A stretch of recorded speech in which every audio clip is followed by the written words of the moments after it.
Okay, so I think we can start. So thank you for joining this session of the virtual seminars in economic theory. Today we're pleased to have Yannai Gonczarowski, who is going to talk to us about zero knowledge mechanisms with Ron Canetti and Amos Fiat. And we're pleased to have our guest panelists, which are Piotr Dworczak and Jacob Leshno. Just to remind you the format of this seminar, so we have a 60-minute presentation with time for interim questions from the panelists, followed by a 15-minute Q&A session. We request all attendees to keep their microphones muted during the talk. However, please post comments and questions in the chat, and there will be an opportunity to ask questions live in the Q&A session at the end. The talk is recorded. And today we will also try something new. So with the help of Nicole Imorlika, we have set up the virtual chair academic metaverse. So this is an alternative platform where you can also listen to the talk, but also interact a bit more with each other. So this is going to be open during the talk as well. So let's say alternative to Zoom. And then we'll try at the end of the 15-minute Q&A session for everyone to go to this metaverse and try to interact with each other. I don't know how it's going to work, but hopefully it's going to be okay. So Nicole is going to be in both platforms. She's going to post also a link in case you want to try it. Okay, so before I hand over to Yannai, let me invite you to our seminar next week. So Sarah Oster is going to talk to us about timing decisions under model uncertainty, joined with Christian Kellner, and the guest panelists are Mira Frick and Simone Galberti. As usual, you can find more information on our website or by following us on Twitter. Okay, so Yannai, the floor is yours. Thank you so much. So we have 60 minutes from now, right? Mm-hmm. Yes. Great. So thank you everyone for joining. Thank you everyone for the organizers for having me here. This is, as Spiros said, this is joint work with Ron Canetti and Amos Fiat, who are cryptographers in Boston University and Tel Aviv University. Amos is actually, I don't know what he is. He's also a cryptographer. He's also many other things. And apologies in advance to various audiences. So apologies for computer science audiences. This is a talk that's geared toward economists. So I'm going to keep several things that are I'm not going to go into technicalities of crypto here, maybe as much as you'd want me to. Happy to talk about that later. And apologize to economists. I'm going to commit the ultimate sin and get to the model a bit later in this talk than I would usually, because I somehow need to cram an entire crypto course into a few minutes in the beginning. So thanks for everyone for bearing with me on this. So let's start. So here's a problem that we all know one way or another. We have a seller, we have a buyer, we have an item that the seller wishes to offer to the buyer.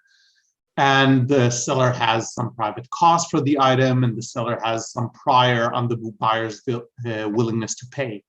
So Meyerson, Riley, and Zeckhauser tell us that making the buyer a take it or leave it offer of sale at a certain price is the revenue maximizing thing to do.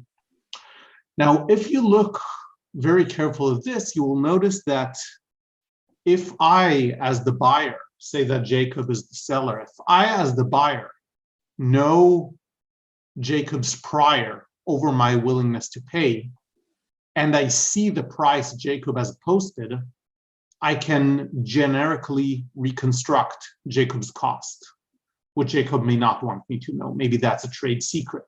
Now, true, I'm talking about the monopolist model, and I'm saying, trade secret, which is out of the monopolist model. We'll endogenize this later, bear with me for now, that there may be a reason for which the seller may not want to reveal the cost. You can think in your mind about maybe there's a second round in which the buyer gives the seller an offer or whatever. We'll keep this vague for now. We'll be more formal later.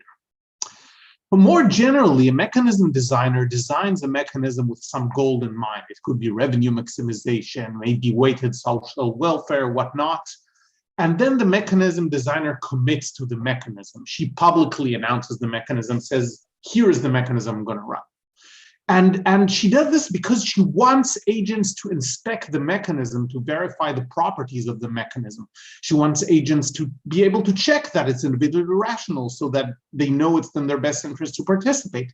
She wants agents to check that it's incentive compatible because she wants agents to understand that it's in their best interest to be truthful about their types so that she can predict play and optimize what she's trying to optimize. And at the same time, agents, by inspecting the mechanism, can deduce what the mechanism designer's goal is, whether it's revenue maximization, social welfare maximization, what are certain secret parameters, private parameters, such as costs or weights for weighted social welfare. And the mechanism designer may not actually want the agents to know all these things. She wants them, she wants them to look at the mechanism to behave as she expects, but there is this unfortunate consequence, side effect.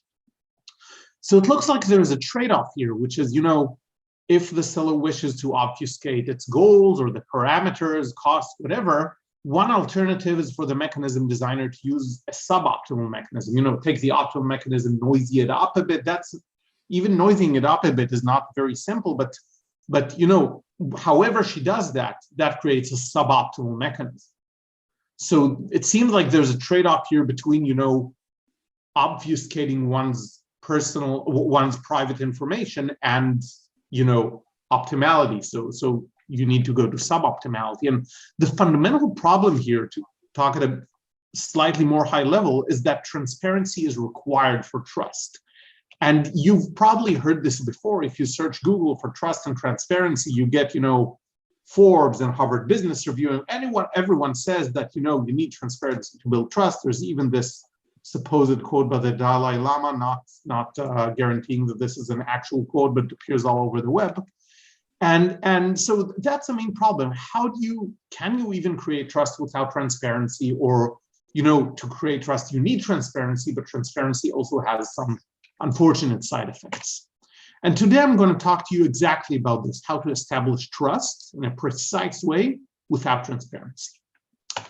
So what do I even mean by this? So a traditional mechanism, we have our seller here, our buyer here. Traditional commitment, traditional mechanism design setting would be the seller would say, here's the mechanism description. It is individually rational and incentive compatible because notice here, if you manipulate, it's not going to help, et cetera, et cetera. Then the buyer is going to say, here's my type. Buyer was convinced that they should participate and report truthfully. And then the seller says, here's the outcome. Feel free to verify this yourself. So we are going to propose something slightly different. So we're going to start off with the seller saying, here's a cryptographic commitment to a mechanism M. And here is a zero knowledge proof that M is incentive compatible and individually rational. Cryptographic commitment in a precise sense is something that uniquely identifies the mechanism without revealing anything about the mechanism. And a zero knowledge proof convinces the buyer beyond any reasonable doubt that the mechanism is individually rational and incentive compatible, but reveals nothing beyond that.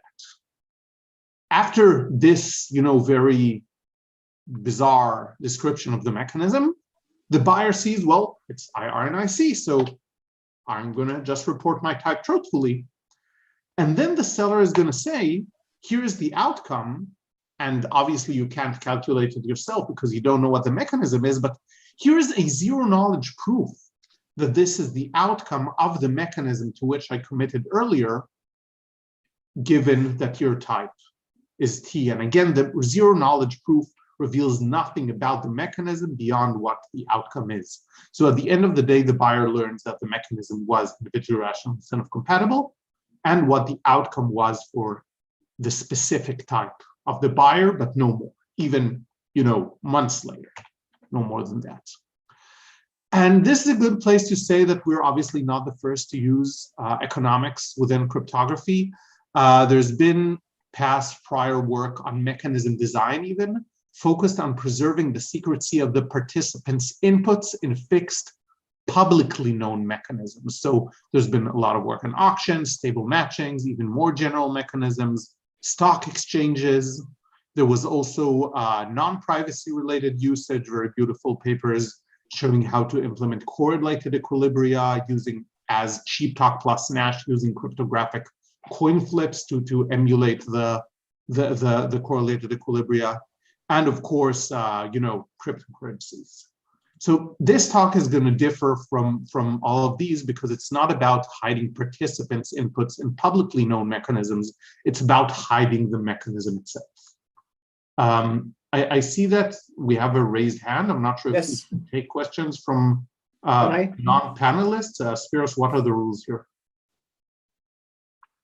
I mean, it's up to you if you want to allow questions during the talk or not, depending on your pace. So since it's we have 15 minutes for questions later, could I ask you to type in the chat and Jacob and Piotr, if you see questions that relate to understanding or stuff like that, if you could please interrupt me.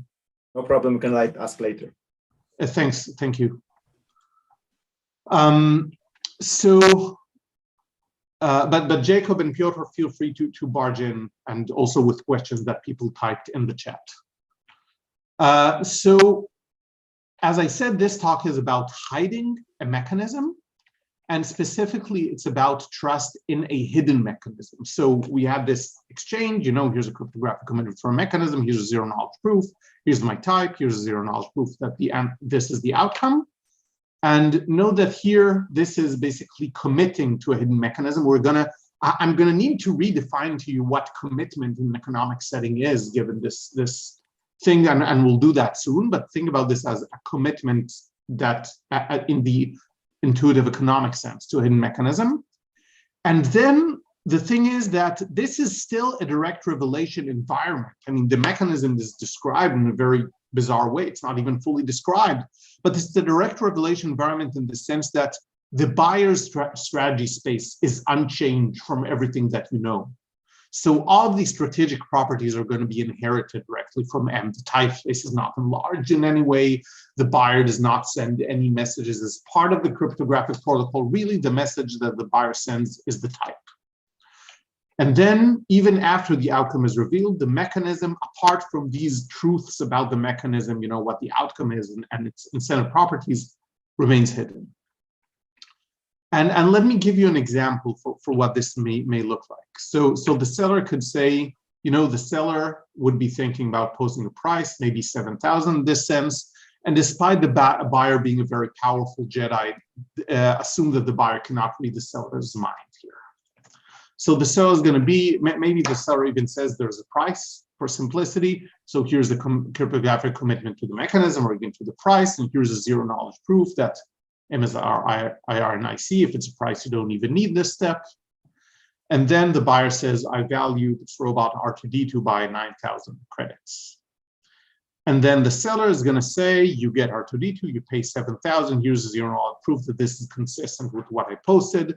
In this case, the buyer realizes the price. So here I really haven't contributed anything to the knowledge structure. But what if the buyer would have said I value R2D2 by 5,000? Then the seller would have said you pay nothing and get nothing. Here's a zero knowledge proof that this is the correct output. So all the buyer would have learned is price is higher than 5,000. That's even if the buyer knew that this was a posted price mechanism rather than a different mechanism.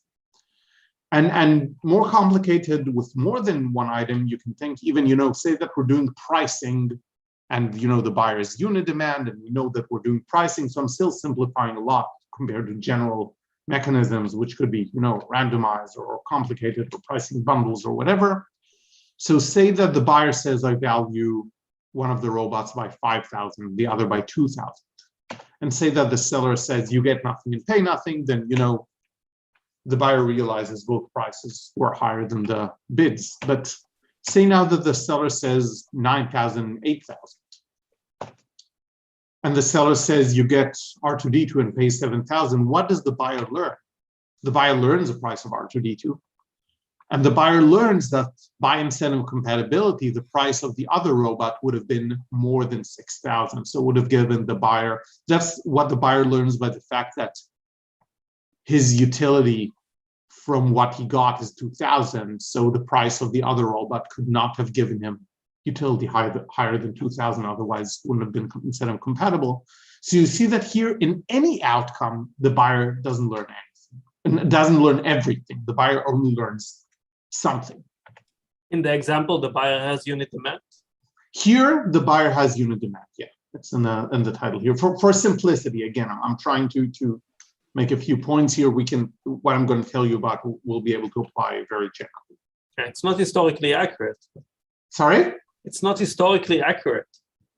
That the buyer here has unit demand. You're right. The buyer actually has very much complementarity. A very high complementarity. So you're right. He needs to see through here at the very least to translate R2D2. Fair point, and I appreciate the appreciation for economic history here. Okay, so what's our guarantee? What is zero knowledge proof? You know, many of you are seeing this for the first time. What's our guarantee? Our guarantee is the following: the buyer is not going to learn more than in the following setting. So say that we have some trusted third party, trusted by all, very discreet, no one can read his mind because he's very powerful. The seller says, here's the mechanism. And this trusted third party says to the buyer, a mechanism it is. And the seller says, it's IR and IC because. And the trusted third party says, IR and IC it is, without revealing details, but everyone trusts, you know, the judgment of this trusted third party. Very, very wise. The buyer then says, here's my type. And then the seller says, here's the outcome. And then the discrete trusted third party says, the output of the mechanism it is. And then very importantly, the discrete trusted third party never speaks of this ever again for the rest of their lives and beyond. Our guarantee is in this, you know, zero knowledge environment, you learn no more. The buyer learns no more than had they participated in this exchange. And, you know, I'm going to present it for you with mechanisms with private information, but this also holds far more generally. For example, with private actions, you can do the same thing with a hidden contract. The principle says, here's a cryptographic commitment to a contract. And here is a zero knowledge proof that you better exert effort E. Then the agent exerts the chosen effort because he believes this proof. Then there are some realized returns. And then the principle says, here is your wage. Here's a zero knowledge proof that this is your wage given the realized returns. So again, you know, the contract is hidden here. Exerting the chosen effort, we're in the same action space as we would have been with a revealed contract. So all of the analysis that you can do, you know, is the same, just the contract is presented in a different way. And the contract remains hidden except for, you know, the fact that exerting effort E is optimal and what the wage is given realized return is key. The contract remains hidden. And again, the guarantee here would be, as you would guess, contract it is, exert E you should. Chosen effort, realized returns, here's your wage according to the contract it is, never speak of this again. Again, you know, this, the buyer learns no more in our environment than they would learn in this environment. So generally speaking, you know, we're using very much, you know, we're using building blocks from cryptography. And a general theme in cryptography is realizing ideal environments that contain trusted third party without any such third party, but using cryptography. So our main challenges here were that cryptography usually is defined in terms of non-strategic settings. So each agent is either completely honest or arbitrary behavior, not driven by incentives. In general, it's incompatible with rationality or strategic agents. However, some cases were already adapted for strategic settings, such as, you know, things that I reviewed in the literature review. And history tells us that important tools to game theoretic or economic settings involve delicate questioning of compatibility, modeling, and definitions. And indeed, we're going to present a very, probably the most effort that we did here was, fine-tuning and crafting the model. Even though we do have some, cryptographic contributions as well, I'll try to touch on that a little bit. So what's this zero-knowledge proof? This sounds like a magical thing. Let me give you a very canonical example. So just first of all, the concept of zero-knowledge was presented by Goldwasser, Micali, and Rakoff. And then shortly afterwards, Goldreich, Micali, and Vigdorson showed that zero-knowledge proofs exist for all NP, which is a very, very large class of problems or questions, if you wish. So say that you're given a graph, and I want to prove to Piotr that this graph is three-colorable.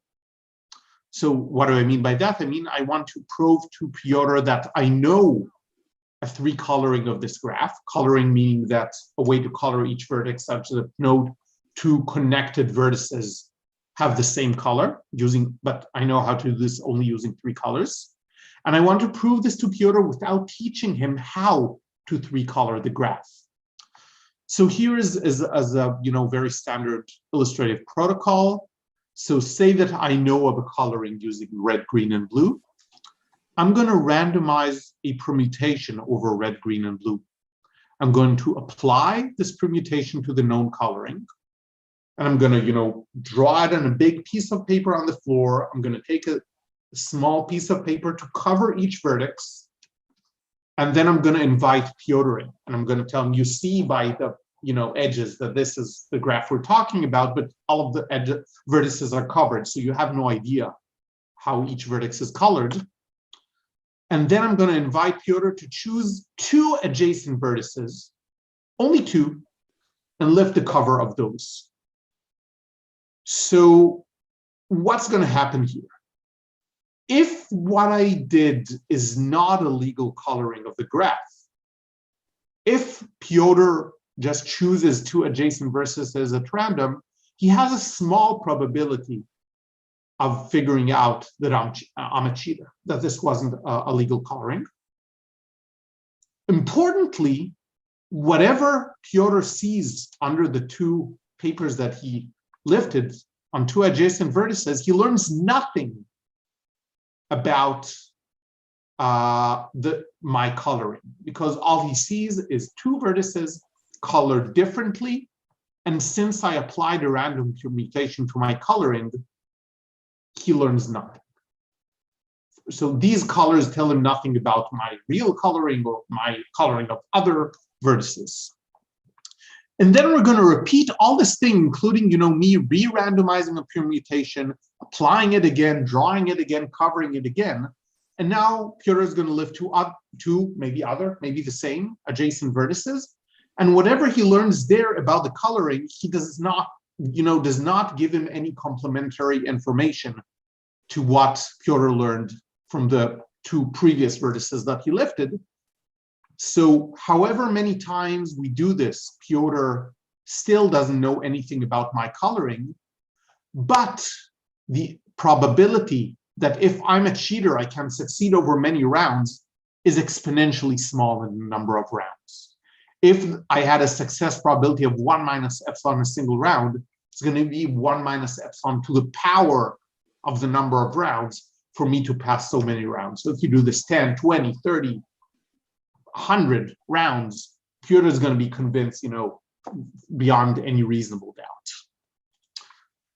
And, this seems to very much depend on my ability to draw things and put paper, on things and invite Piotr into the room and et cetera, et cetera. But this turns out this is also possible with no physical tools, no physical presence, under widely accepted age-old cryptographic assumptions. For example, if anyone knows here, hardness of factoring, hardness of computing discrete log. I will tell you this, these are the assumptions that your browser lock sign makes. When you log into your bank account and your browser tells you, yeah, this is locked, no one can read your communication with the bank, no one can hack into your bank account. Those are if you believe that, believe that this can be done without physical presence. It's the same tools. Non-interactive proofs are also possible under these assumptions. So this very much relied on interactivity. I'd first present the map, then Piotr decides what to lift, then I present again, then Piotr decides again. Obviously, had I known in advance what Piotr would have decided to lift, I could have, just colored those two vertices differently and not even bothered to color the rest, so that wouldn't have proved anything. But it's also possible to have non-interactive proofs that are as convincing.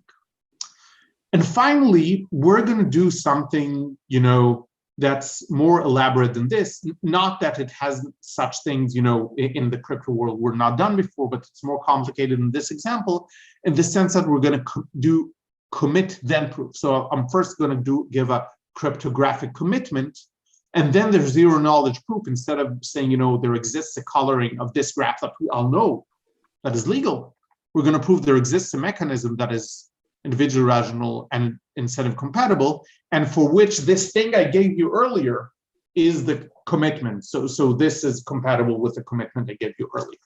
Or there exists a mechanism from which this is the output for these types, and for which what I showed you earlier is the commitment. We're going to prove this statement is zero knowledge. How are we on time? Okay, good. So Yannai, can I ask a quick clarifying question? So yeah, sure. In this analogy with the colors, you have to do this permutation of colors every single time I check, right? Yeah, for sure. Is that right? Okay, I just wanted to make sure. Yeah, repeat, including randomization. Okay, good. Yeah, thanks. Thank you. Yeah, that's crucial. Otherwise, you learn everything with enough lifting the papers. Yeah, this is crucial. Every time. One time you don't do this, you start leaking information. So,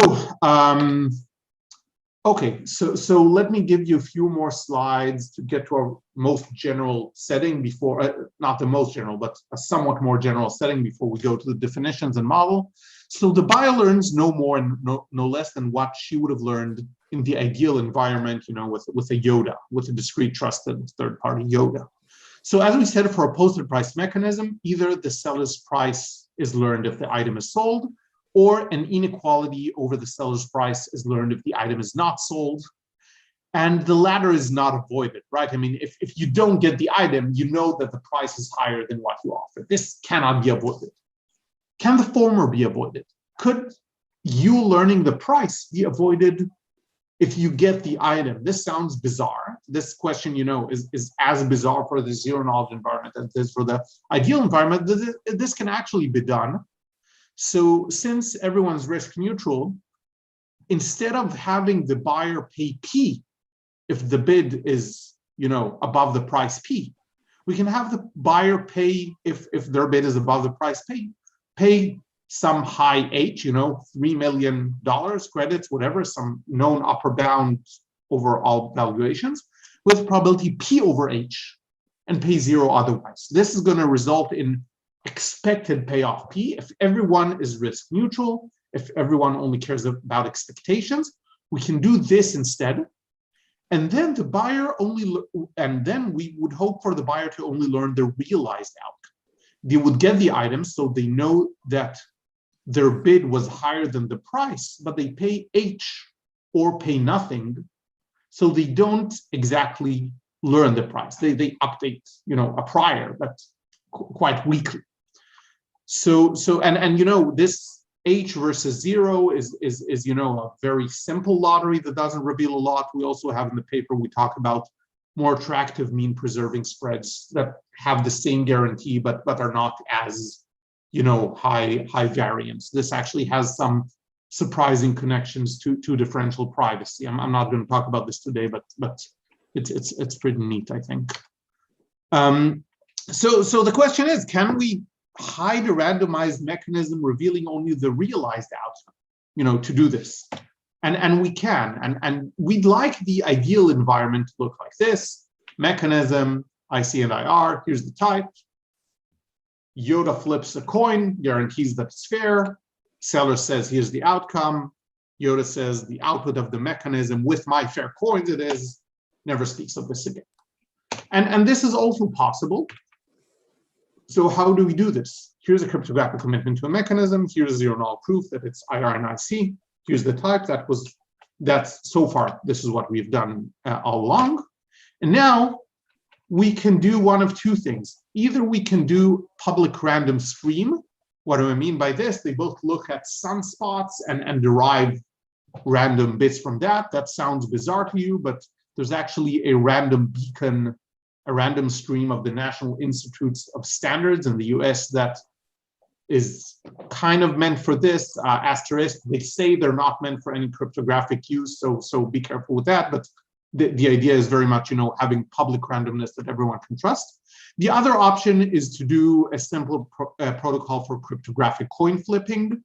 Note that this would enlarge the strategy space a little bit, but it doesn't matter because it's after the type was revealed. So there is no weird signaling or threats or whatever that could happen here. But there's more than one solution for this thing.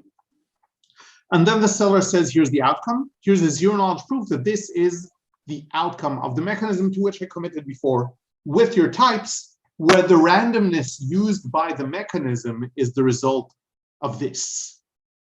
So again, what the buyer learns is only the realized outcome. And we can even, be with multiple buyers. And, here's a mechanism for two buyers, zero knowledge proof that's IR and IC. Here's each buyer reports their type. Then, some way or another, you get some random bits. This is a solved problem in cryptography, getting jointly getting trusted random bits. Then the seller says, here's the zero knowledge proof that this is the outcome. And, realize the outcome actually, when this is the randomness, this is the mechanism, these are reports. And actually, we can even do more here. We can say, to OB1, to buyer one, here's what's relevant to you in the outcome, meaning here's what you get and here's what you pay. Here's the zero knowledge proof that this is, you're part of the mechanism outcome. And separately to tell buyer two, here's what you get, here's what you pay, here's your part of the outcome. We can even do that as well. And final slide before the model. So the buyers learn no more, no less than what they would have learned in the ideal environment with a discrete trusted third party, even, when the third party does all the randomness. But sometimes this is still a lot. I'm trying to make it hard for myself. So for example, think about, here's a very, non-useful example, but we think that it conveys a message. Say that you want to do weighted social welfare maximization. So you want to find an outcome that maximizes not sum over all valuations, which would be welfare, but, weighted sum over valuations. Maybe you care more about certain participants than others. But you kind of want these weights to remain secret, maybe for some reason, not advocating the use of this in social planning, but that's certainly a motivated problem.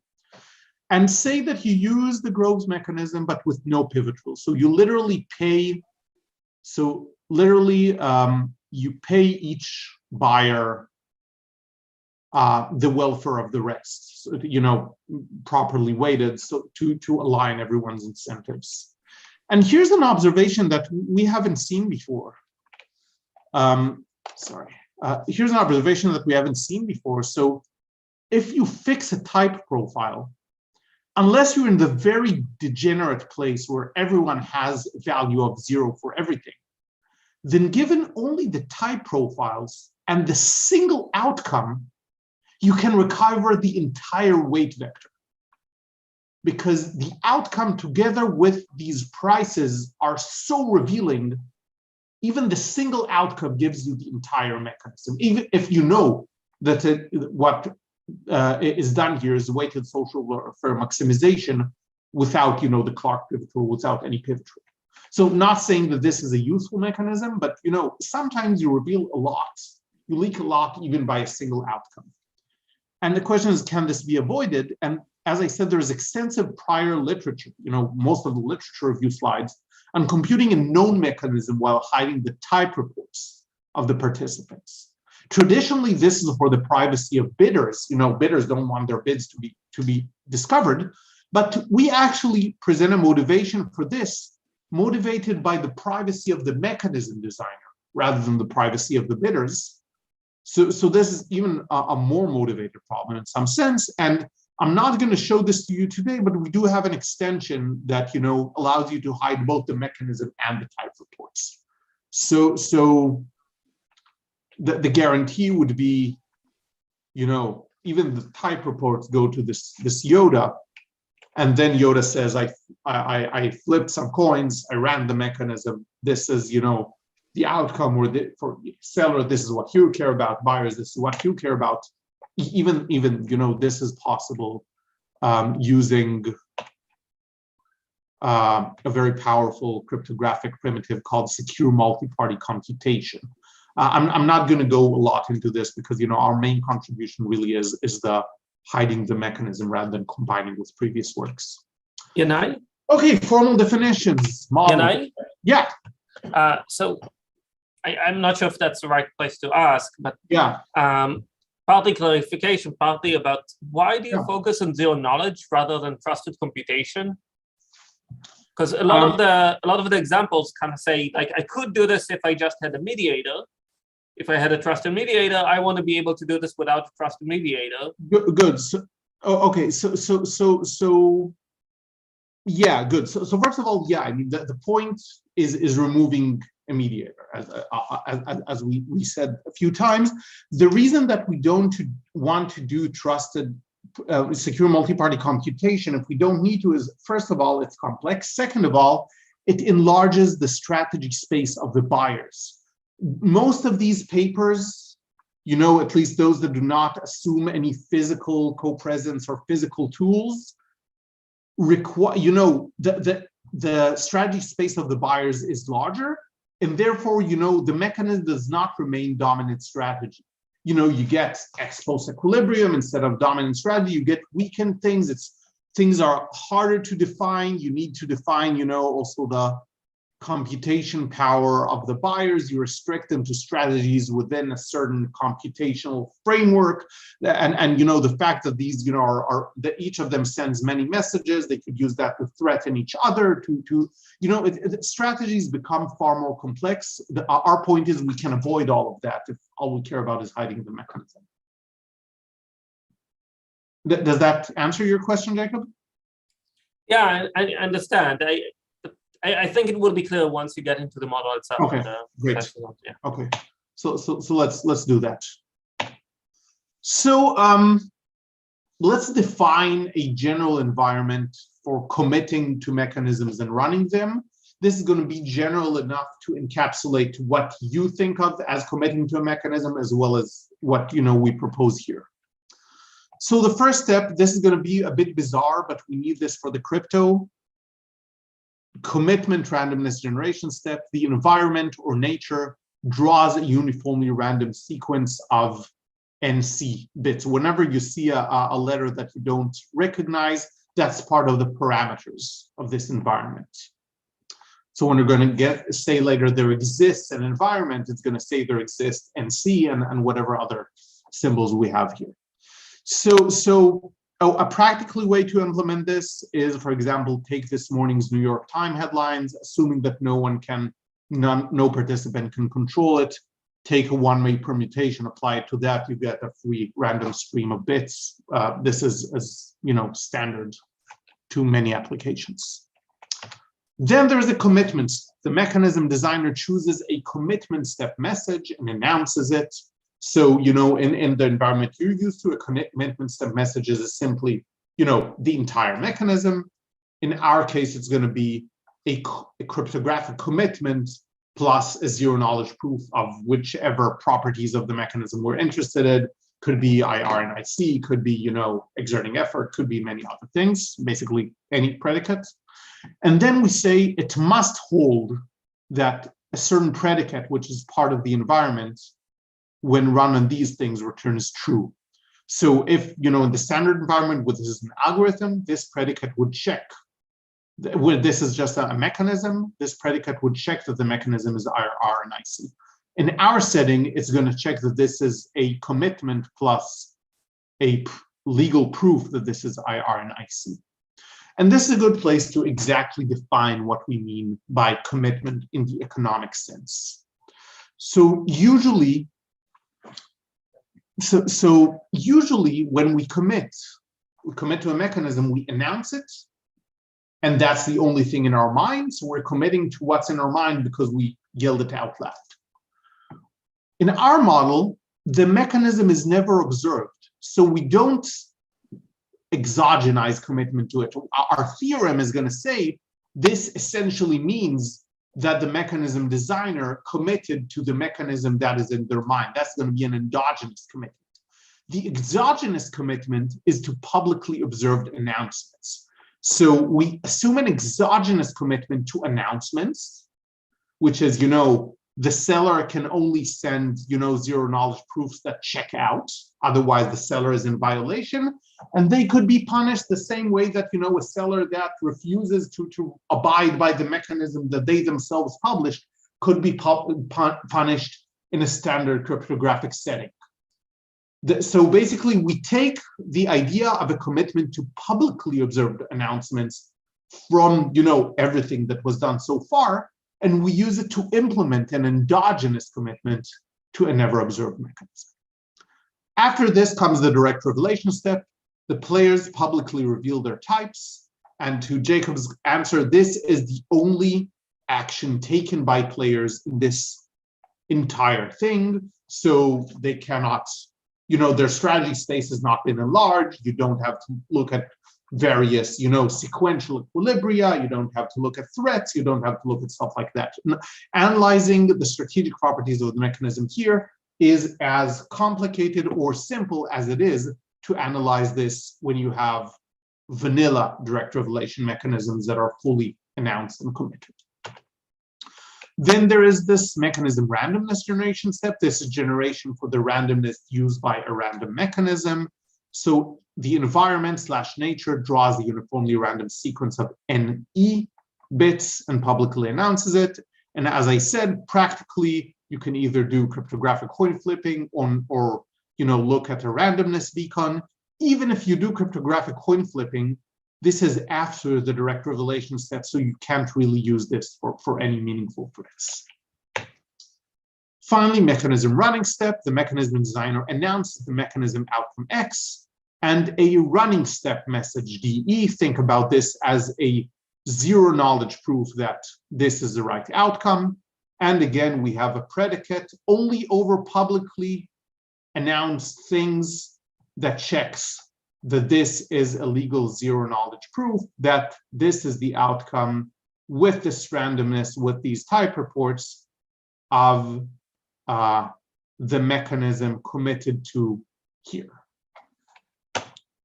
And this environment comes together with a playbook. This is what cryptographers call a compiler. It's a playbook for honest mechanism designers. It basically says, if this is your algorithm for computing the mechanism, and this is a formal proof that A computes an IC and IR mechanism. I'm not going to go into what formal proof is now, but think about it as a fully stated formal argument. Then if this is what was given in the randomness generation step, this should be your commitment message. And given history and types and randomness here, these should be your other mechanisms. So this playbook basically says, if you're an honest designer, this is how you should play. And our main theorem is going to be... Can I stop you here for just a second? I just want to ask a clarifying question about this commitment. So could it be that I committed to this public DC, but I still could potentially choose different mechanism? Okay. I'm going to get to it. So this is, so far, I just defined, I said some C, some E, etc. I'm going to soon define for you which properties I want for this environment. And that's going to answer that question. So our main theorem is under an accepted cryptographic assumption. There exists a direct revelation commit and run environment that's distinct from the previous slide, which is efficient, implementing, committing, and hiding. These are 4 properties I'm going to define to you now. Piotr, your question is going to be about the definition of what does it mean for environment to be committing. So efficient means the playbook runs in polynomial time. So same order of magnitude as the algorithm and the formal proof that, what we would have used if without the crypto. All messages are polynomial length. So just one thing here. Usually in computer science, we think of polynomial time as efficiently runnable, exponential time, too costly. So you shouldn't think about that. And the environment rule, these predicates that validates communication, that form these commitments over public information, should be are validated in polynomial time. If all of these can be efficiently run, the environment is called efficient. Otherwise, it would be too prohibitive to run it. So it's nice to have it in theory, but it wouldn't be helpful. Implementing. If the seller plays according to the playbook, and the outcome is, environment is implementing, if it is the case that if the seller plays according to the playbook, according to their mechanism, and according to the type reports, then the outcome is the outcome of this mechanism for the type reports. And environment is committing, that's the answer to you, Piotr. If for any computationally feasible seller strategy, so what do I mean by this? We do need some limit on the seller's computational power. The environment is parameterized by the maximum feasible or minimum infeasible computing power of a cheating seller. But everything that I said to you that is polynomial in the parameters of the problem is going to be only logarithmic in the parameters of the problem here. So basically, we allow we say that, as long as the cheating seller does not have exponential computing power, this will hold. So for any seller that, does not have more computing hardware than everything in the world combined, there exists a mapping from this initial annoying randomness ring that we need for cryptographic reasons to mechanisms. So basically this says after this initial randomness was revealed, basically the mechanism is determined. And this, mapping depends only on the commitment stage part of the seller strategy. So after the commitment stage is done, this was fixed, the mechanism was fixed, such that if the types reported are RT, then with high probability over the draw of the initial randomness, the outcome is the outcome of this mechanism. So this basically says, with high probability over this initial randomness, after the commitment stage message, the mechanism was committed to. This is what I meant by endogenous commitment. With this is, the mechanism only sits in the seller's mind, but we're saying if the seller plays legally, passes all these psi, tests, checking that the zero knowledge proofs are correct, then the seller has effectively committed to a mechanism, despite not saying the mechanism out loud, and despite only checking public commitments of the mechanism and not things that are in the designer's mind. Hiding, an environment is hiding, that's the zero knowledge part. So far you could have done a standard environment. If with high probability over the draw of this initial randomness, players do not learn anything beyond what they would have learned in the ideal environment with the discrete trusted third party, basically with the Yoda. And our main theorem is under an accepted, same assumption that your browser makes, that you trust your browser when it tells you your credit card details or bank account is secure. There exists an environment satisfying all of these. There's a question from the chat from Rodney Zadea. At what point or how does the agent learn, the buyer learns that the mechanism is IR and IC? So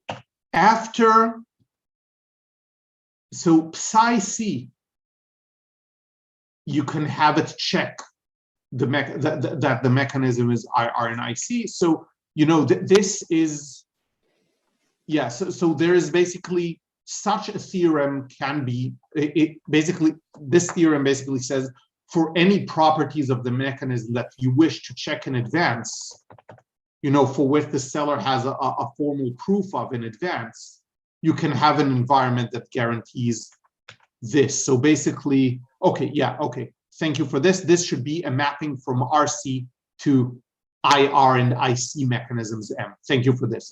This is a mapping from the initial randomness to mechanisms that satisfy IR and IC or whichever property you want to check. So basically this says after the initial commitment stage, has in fact been an IR and IC mechanism that I was committed to. Thanks, Rod, for this. I should have added here function from random strings of bits to IR and IC mechanism, or whichever property you want to check. So here's a bonus insight, and the nice thing about this is actually, this is going to look, more interesting to computer scientists than economists here, but this is actually the question that we set out to solve before we decided to, turn this paper around.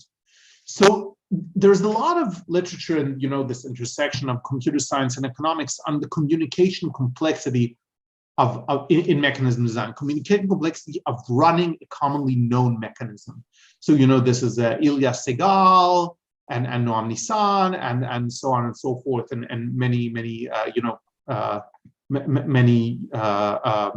super nice papers, not necessarily mine under that category, but, super nice papers by others. But you can ask, how does the mechanism become common knowledge? It's nice that we're analyzing, the communication complexity of running a mechanism, but what's the communication complexity of announcing the mechanisms and then running it? And describing the mechanism may require up to exponentially higher communication, because you're not just transmitting a single outcome, you're transmitting, an entire huge menu, probably, even with a single buyer. So in our zero knowledge environment, you actually don't really need to give all the details of the mechanism. You need only prove certain details about it. IC, IR, correct outcome. And you can ask, can we save on communication compared to fully announcing everything? So intuitively, you would say maybe yes, because it's, we only need to really communicate a few binary facts, whether it is or it is not IR, IC, etc. But maybe intuitively no, because, these binary facts intimately depend on every part of the entire description. And turns out the answer is yes. So Theorem, we can make our environment actually doubly efficient, meaning that the messages are not only polynomial sized, they're polylogarithmic length. So polynomial in the log of all these amounts.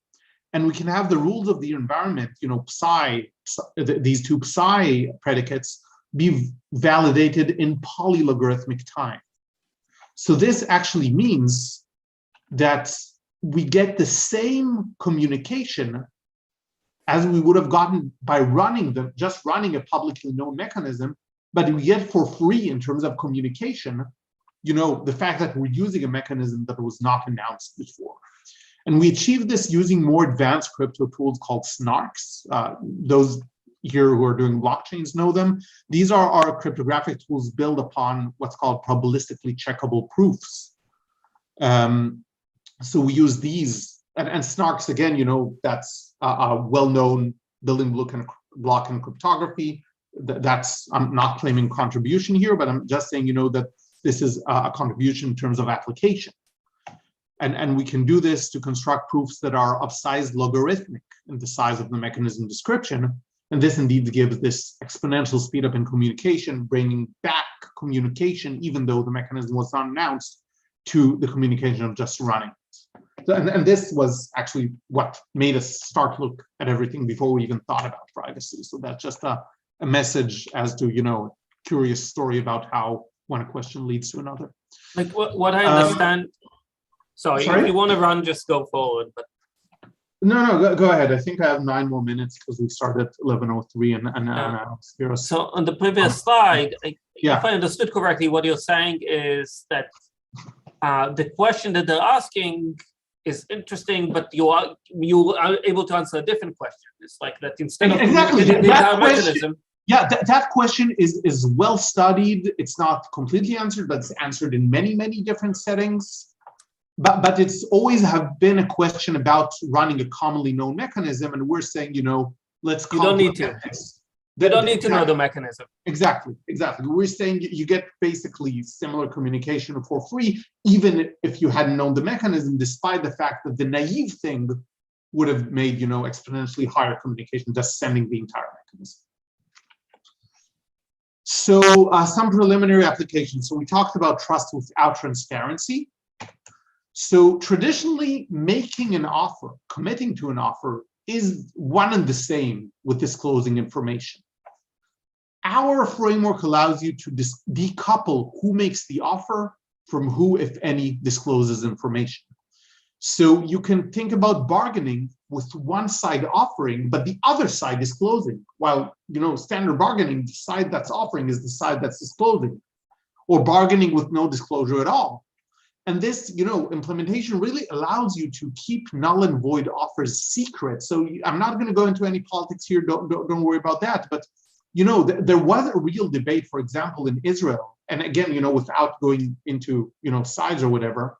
So 2000 Camp David summit, negotiations between Israel and the Palestinians, about certain things. And, there were two basically camps in Israel's society. One of them saying, let's give the best offer we possibly can because, the US guaranteed that if it's not accepted, it will be null and void for future negotiations. And there was another camp that said, what do you mean null and void? They're going to know about the offer. They're going to know how far we can go. That's where they're going to start negotiation, regardless of whether or not the US made any commitments.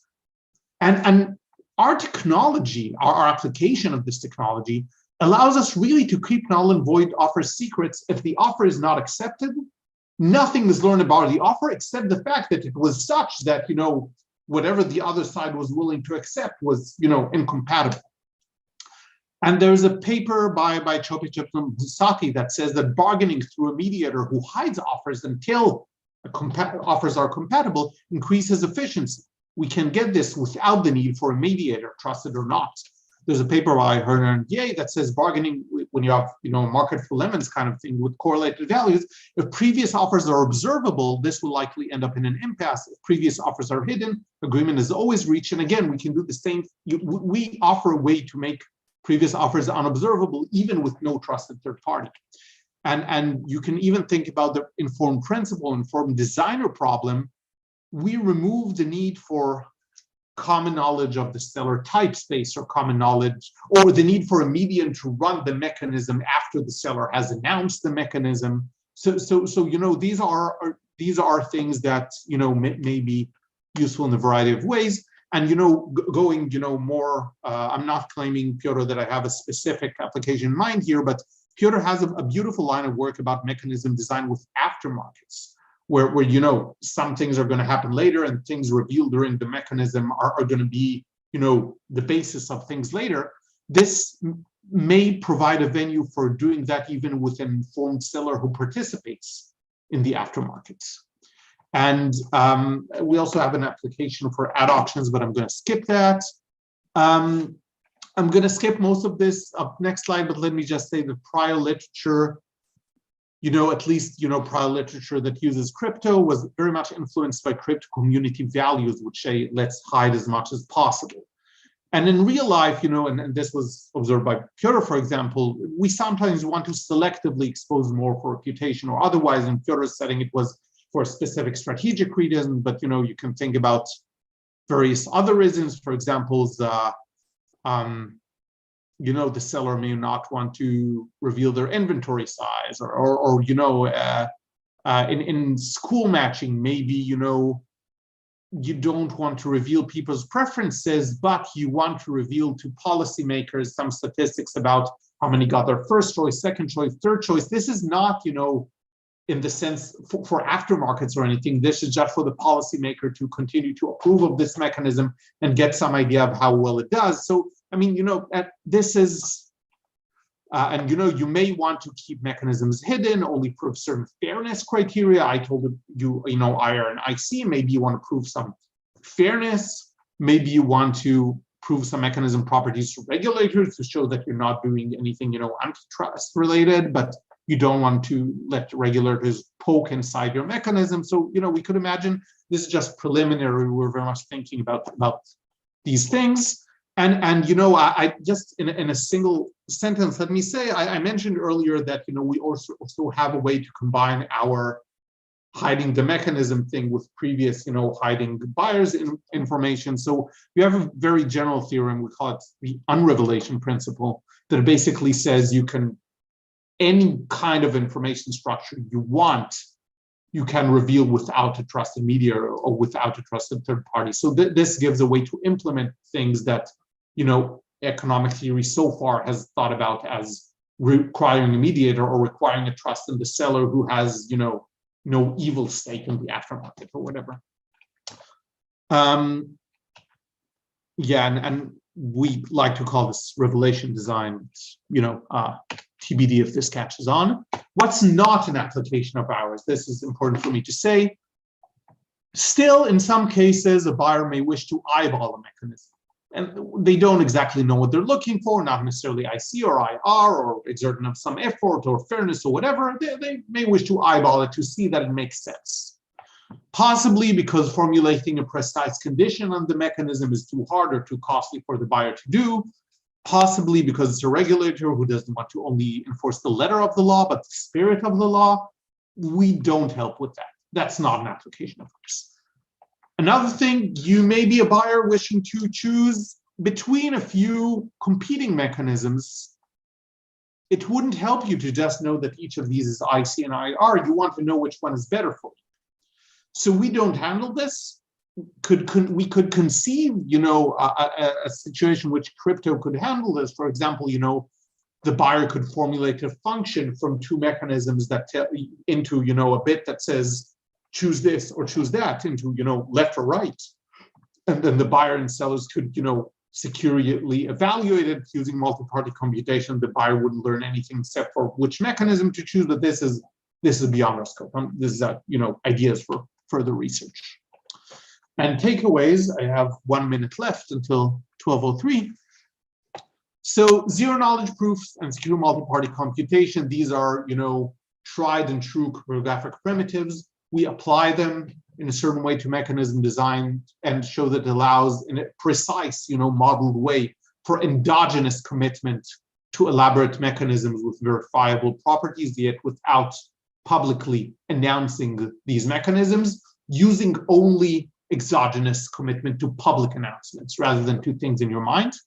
Decouple trust from transparency, protection of trade secrets. You can even, asterisk here, you can even think about, do we actually always want to do this to avoid people getting confused by details about the mechanism? There's a recent paper that says, well, if you bombard people with details about the mechanism, that they are less likely to understand incentives. So maybe that's also a reason to hide details, to not confuse people. We have this general unrevelation principle that's an extension I didn't talk about today. We have a number, I didn't say this at all, I should say this. We have actually a number of concrete, practical, ready to run examples for various, useful auctions. That's part of our cryptographic contribution, that a very efficient, real way you could really run these, on current hardware without, making bizarre assumptions or without, taking 3 days or whatever. Many preliminary applications that I mentioned, very much in thinking about further applications and about fine-tuning these. Exponential saving on a communication with the mechanism description is very complex. And we certainly hope that economic insights from other applications of crypto tools to basic mechanism design, basic things in econ are still out there. Now is 12:03, and I'm done. Thank you so much for listening. Thank you very much, Yannai, for very precise keeping to your time with computer logic precision. So maybe some comments from our panelists. Maybe first, Piotr, if you want to make any comments or questions. Sure. Yeah. Thanks for a great talk. This is really fascinating. I do want to ask a little bit more about one of the last slides about revelation design. I was really excited by this. Yeah.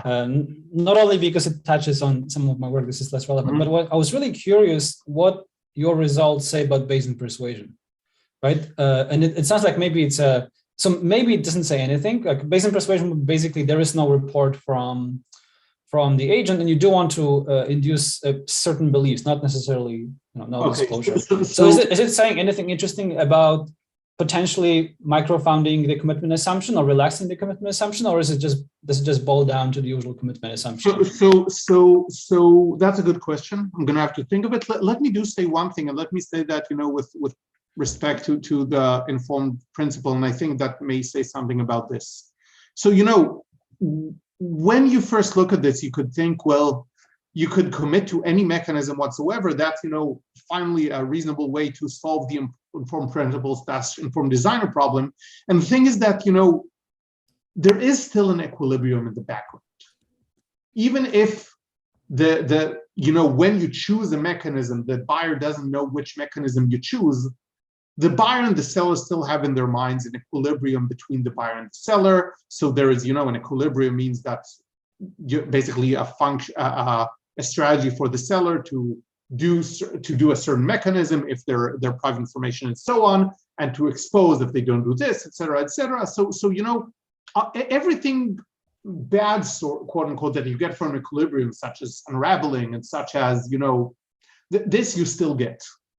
So I'm going to have to think about Bayesian persuasion because I haven't thought about it this way, but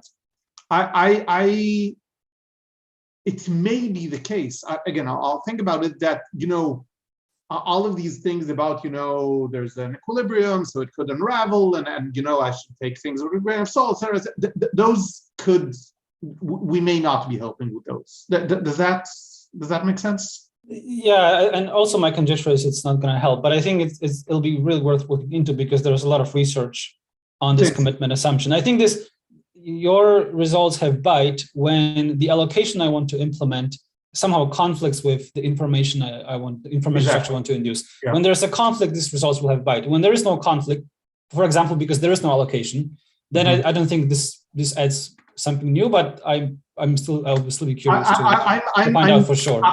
My hunch is, as I said, to agree with you, but it's certainly I will take a closer look at that. Thanks. Yeah, it's certainly I may be wrong here, and I'll take a look. Thank you so much.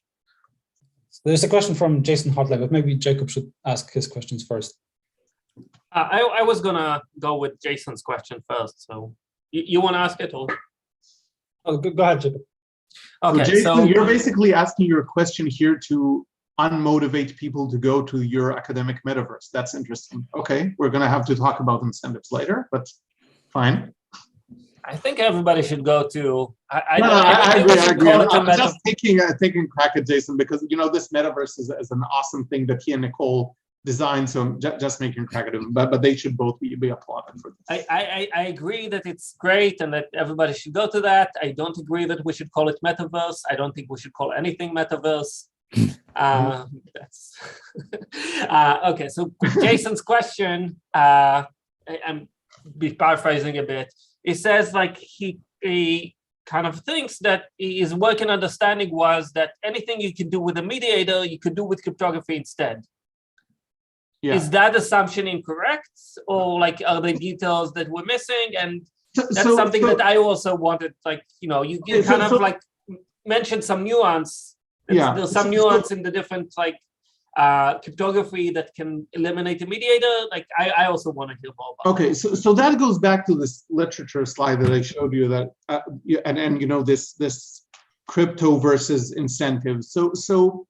In some sense, you're correct, Jason, and Jacob, that since late 90s even, we kind of crypto kind of says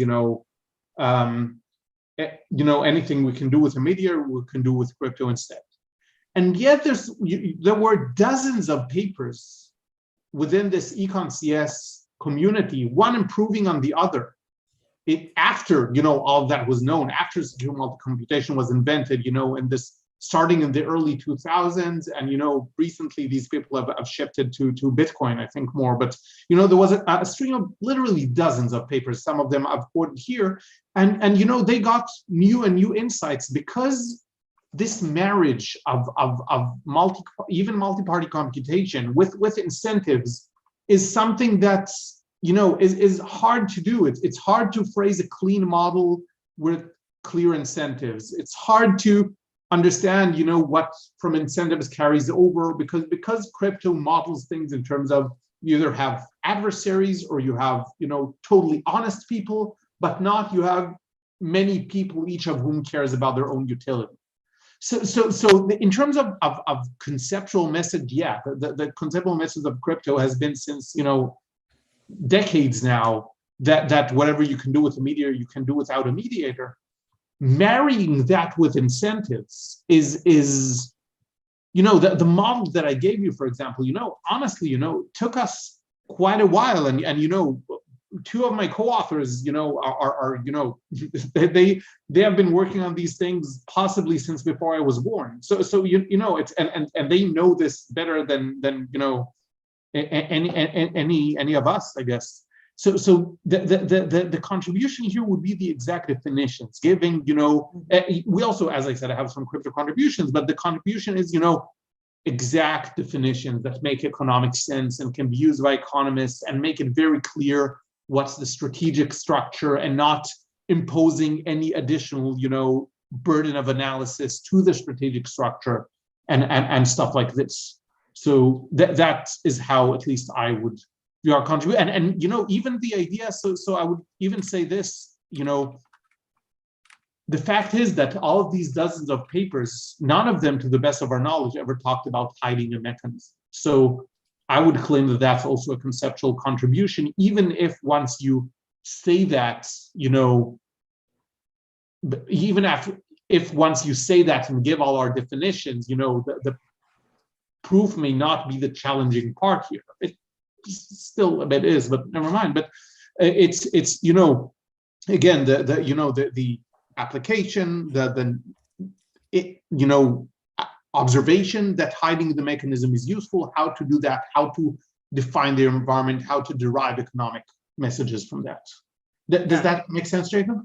That makes sense. I have let me first one follow-up comment / question about this.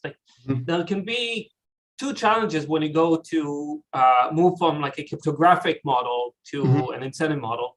One is like purely kind of like modeling. That's like the problem that we face as researchers when we want to formally say we have an agent, they have incentives, they can't break cryptographic hashes because that will be unreasonable, but they have incentives that they want to do whatever they can figure out in elsewhere. And there's just a challenge in formally writing this. I know that the FLPass kind of like, spend some time thinking about this. And, there's some just modeling challenges in doing this, but conceptually, it's pretty clear that there should be a definition that may be difficult to write, but conceptually we can think of agents that have incentives and can't write cryptographic hashes. And so conceptually, it's easy. The second thing is like really, it's not just the definitions are hard to write. There's like really new things that you need to think about when people have incentives. And like cryptography does not really address like the incentive issues. And like it will be kind of like, I think it's helpful to distinguish those two different. Okay, so I think that to some extent there is both. And first of all, that there is a long distance between saying, there should be a definition and finding the definition. That even for, I agree. Hiding mechanisms and hiding the buyer's inputs, there are dozens of papers about that, and each of them doing it differently and trying to do it more elegantly or more better or whatever. So that's certainly a contribution. I'm not belittle. I think it's one of our main contributions. The other thing is there's a blurry line between these two. So for example, crypto usually if you didn't care about incentives, you wouldn't care about whether you manage to implement something using a non-interactive proof or an interactive zero-knowledge proof. Because an interactive zero-knowledge proof, if you have that, you need to analyze sequential equilibria. You have to analyze, threats and stuff like that, because you have a huge strategy space. I mean, that's basically, that many problems that we don't understand. Game theory, even this informed principle that I talked about, the problem is the huge strategy space, right? So true, non-interactivity of proofs is something that exists in crypto, but usually crypto doesn't care of that because it eliminates sequential equilibria. Crypto cares about that for different reasons. And, there are many, at least for us, it took time to understand how to use even existing building blocks in a way that aligns incentives in the right way, in a way that doesn't make things cumbersome, in a way that other things. And what it means non-cumbersome for us here is not what usually cryptographers think about as non-cumbersome. So I think that's within your second question, within the lab. Can I add like two more comments? Yeah. Following up on the last thing that you said about your contribution, I really think I totally agree with you. I think that's like your focus on like agents do not need to know the mechanism. Like that's a really, to me, that's a really meaningful observation. That like we don't need to communicate the mechanism itself to agents. Agents don't really care about the mechanism. They care about instead compilability, individual rationality, and maybe as you said at the end, we would like to be able to compare different mechanism if we have competition. Those are the things that we need to communicate. And I think it would be actually nice for the exposition to just like focus on this more, like you bake it into the verification functions that you have. Yeah. And I think that's, at least in terms of exposition, it would be just nice to see what can be baked into those verification functions and not. Right? Like how elaborate of a statement can I verify about the mechanism? Is there something special about incentive compatibility that makes it easy to check, or is it just generically? Okay, so let me just say, I mentioned, any property, and let me say that basically any property that you can prove. What do I mean by any property that you can prove? Any property for which you could write with a piece of paper a proof.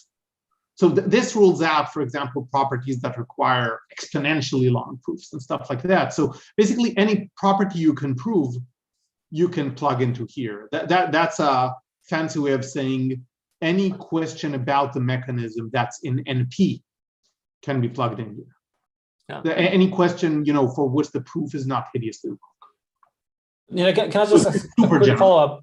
Quick follow-up to this. So I get the answer that the incentives complicate applying these cryptographic tools, but this does not seem to be about buyer incentives, right? Because the IC was just one property of a mechanism. It could just be another property, no incentives on the buyer side. So did you mean that there is an incentive issue for the seller? No, there are incentive issues on the buyer side. If you do secure multi-party computation, like Jacob suggested earlier, then you enlarge the strategy space of the buyer to not just be type reports, but to never mess up the computation, essentially. To do the computation, the buyer has to, engage in a multi-step, secure computation with the seller, where the buyer sends something, some message, and they prove in zero knowledge that this is compatible with your type, and then their seller sends the next stage of the computation. They prove in zero knowledge it's corresponds to their commitment, and there's a way to construct all this without revealing any information, but that's a huge strategy space. And to make it even worse, what the buyers do here is randomized, so they could signal and threat based on their randomness that they use for this communication. That's a strategic mess. So that's very useful, because somehow in the talk I didn't appreciate that there is this strategic dimension. It wasn't clear. I guess you didn't define it, I guess, right? I didn't, because basically that's something that's inherent in many previous crypto papers about hiding buyers types. We worked very hard here to make sure that this remains a direct revelation environment. The only action of the buyers is declaring their type.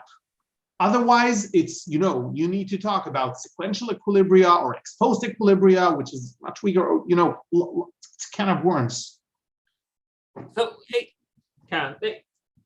I think that's, when you say that opens up to sequential equilibria, I would kind of like think of some game theory modeling difficulties versus like practical difficulties. Because maybe like the definition of equilibria to get the right notion and prevent like threats that you think unreasonable are going to be more complicated. But maybe that doesn't really open up in practice. Like when somebody will actually go to interact with this mechanism, you'll tell them, oh, you can't really mess it up, even though the game theory doesn't allow me to say that as easily. So I would differentiate the two. So do you know, I think it was Paul Milgram's story about spectrum auctions. I think it was, or I don't want to, there is a story about some auction. And I don't want to attribute it because I may have heard from someone else.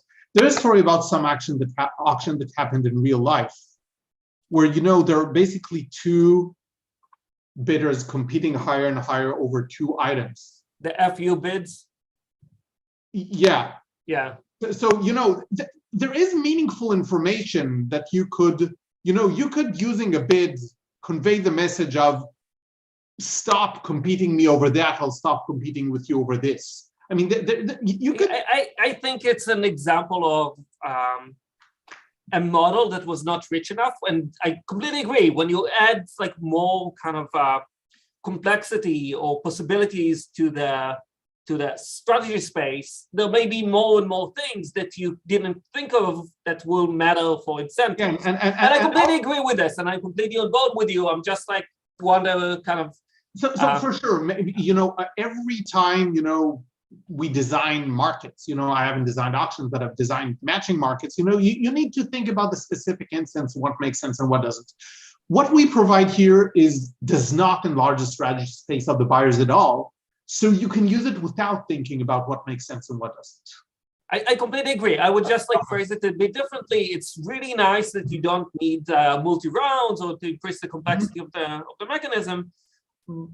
That may be important for some applications, may not be important for others. Yeah. That I agree. Yeah. The other comments that I just want to kind of relate to that is that I think that's the commitment that you're offering is slightly different than the usual commitment we usually think about. Okay. And that kind of ties into this kind of discussion. I think that in the usual commitment, we think of the seller that commits to mechanism as not being able to literally do anything else, which is a very rough thing. He cannot go away and not sell you the car. Like something kind of binds his head and forces them.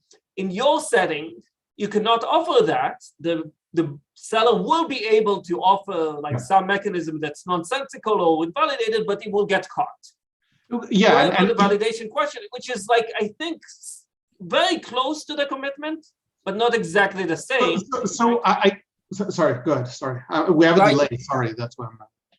So I would just like say this is kind of like the distinction, and that kind of ties in back to all the game theory question. Like what you can do using cryptography is that whenever somebody does something that's outside of the allowed scope of what we're trying to execute, you will get caught. Right, which is a slightly weaker notion of. So yeah, I guess that depends on. I'm always thinking about commitment in mechanism design as the seller presents the mechanism, and then if the seller at the end of the day doesn't give the item or doesn't act according to the mechanism, then some judge wouldn't find them accountable and punish them far more than any whatever could punish them. So under that observation, this is similar because, you could punish them in the same way, according as, if you catch them using the zero knowledge. According to the way that you described it is indeed a bit different. And thanks for the comment. And we'll certainly address this. And it's like, just to say, this is not just like in your setting. One way to really commit to selling an item is to have an employee in the shop and the owner leaves. And the employee does what he was told, and the owner is not allowed to communicate with them. And yet again, trusted third party. That would be like it's another thing if like a judge will kind of force the owner of the shop to sell, then you're in exactly the same setting as the cryptography. If he doesn't do what he's supposed to do, the commitment, like we have a judge in the real world, you have the judge. In that sense, you'll have the same commitment that we usually have. Yeah, I agree. By the way, you can also think about, the same kind of commitment of, forcing the hand, forcing the hand of the seller to, say something that's compatible with the predicate that we want, to only give correct zero knowledge proofs. Is that different from forcing the seller to abide by the mechanism that they set? I don't know. Maybe not. Can I maybe interrupt here? So we go back. We try also the metaverse, and so that also other people can maybe chip in the. Yeah, for sure. I didn't take a look at the. Let me see. Chat. Let me see. Clayton has had a question, I think, but maybe Clayton could ask it on the metaverse, so we start from there. Yeah. Because I think we lost a bit of time. I'm gonna post the link again so you can get there. So we're gonna close this. Okay, great. So people can get the other one. I'm gonna stop the live stream. So we all move to the metaverse, and I'm gonna stop the live stream.